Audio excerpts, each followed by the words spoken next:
عمران خان نے army chief کو خط لکھا اور پھر کچھ نہ ہوا۔ یہ وہ کہانی ہے جس کا ہر نیا باب پرانے باب جیسا ہی ہے، اور سسپینس کا عنصر جو ہے وہ ناظرین روز بروز کم ہوتا جا رہا ہے۔ بچپن میں ہم سب عمران سیریز کے ناول بڑے شوق سے پڑھا کرتے تھے۔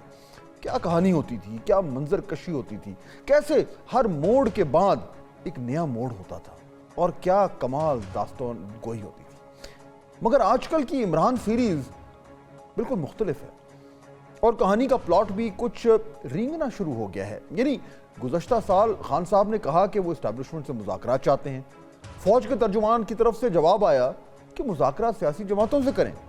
کئی ماہ گزر گئے، بالآخر خان صاحب نے کہا کہ سیاستدانوں سے مذاکرات کریں گے۔ پھر وہ مذاکرات ہوئے، مگر اچانک خان صاحب نے کہا کہ ان سیاستدانوں سے مذاکرات کا کوئی فائدہ نہیں، کیونکہ ان کے اختیار میں تو ہے ہی کچھ نہیں۔ ابھی اس بات کو ہفتہ ہی گزرا تھا کہ خان صاحب نے آرمی چیف کو خط لکھ کر ایک بار پھر ان سے ڈائریکٹ کمیونیکیشن کا سلسلہ شروع کرنے کی طرف ایک قدم بڑھا دیا۔ مگر آج پھر وہی ہوا جو 6-8 مہینے پہلے ہوا تھا۔ سیکیورٹی ذرائع نے میڈیا کو بتایا کہ ان کو خان صاحب کی طرف سے کوئی خط موصول نہیں ہوا، اور آ بھی گیا تو اس کو پڑھنے میں ان کی کوئی دلچسپی نہیں ہے۔ اور پھر اس کہانی میں ایک بار پھر ایک اور پرانا موڑ، یعنی کہا گیا کہ بات کرنی ہے تو سیاسی جماعتوں سے کریں۔ ناظرین، ہر گزرتے دن کے ساتھ یہ واضح ہوتے جا رہا ہے کہ تحریک انصاف کے پاس آپشن ختم ہوتے جا رہے ہیں۔ جتنے تیر تھے سب چلا کے دیکھ لیے، جتنے پینترے تھے بدل کے دیکھ لیے، جتنے گر تھے آزما کے دیکھ لیے، مگر ہاتھ کچھ نہیں آیا۔ اس کی کئی وجوہات ہیں، مگر ایک اہم وجہ پالیسی میں تسلسل کی کمی، یعنی ایک دن کچھ کہنا اور اگلے دن ایک اور ہی رخ پکڑ لینا۔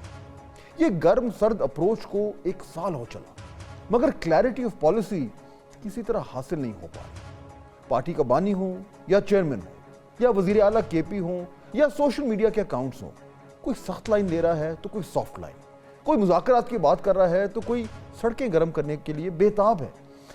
اور خان صاحب خود ایک دن اسٹیبلشمنٹ کے خلاف سخت ترین الفاظ میں ٹویٹ کر رہے ہیں، اور دوسرے دن ان سے خط و کتابت کا سلسلہ شروع کر دیتے ہیں۔ یہ کمزور اور غیر تسلسل والی پالیسی صرف تحریک انصاف پر ہی بھاری نہیں پڑ رہی، بلکہ، اور ناظرین یہ اہم نکتہ ہے، بلکہ پورے نظام پر بھاری پڑ رہی ہے۔ یہ میں اس لیے کہہ رہا ہوں کیونکہ اس طرح کی کمزور پالیسی سے تحریک انصاف کی حکومت اور اسٹیبلشمنٹ پر پریشر ڈالنے میں ناکام ہو رہی ہے، اور اس سے حکومت کو اپنی منمانی کرنے کا موقع مل رہا ہے۔